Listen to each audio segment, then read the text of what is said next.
বাড়ির বাইরে খুশির ঈদে কষ্টে আমার মনটা কাঁদে। কেমনে তার সামলে নিব, মনটাকে মোর সুখটা দেব।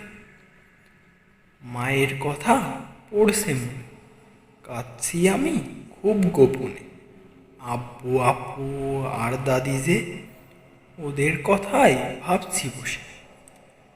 কেমনে বুঝাই বুঝতেছি না, তাদের দেখা আজ হবে না। তারা তো আছেন এইখানে না, তাই তো তাদের দেখতেছি না। তারা যে আছেন সেই যে বাড়ি, আমি যে আছি গ্রাম সারি। কবে যাব যে নিজের বাড়ি, পরিবারটা দেখব তাড়াতাড়ি।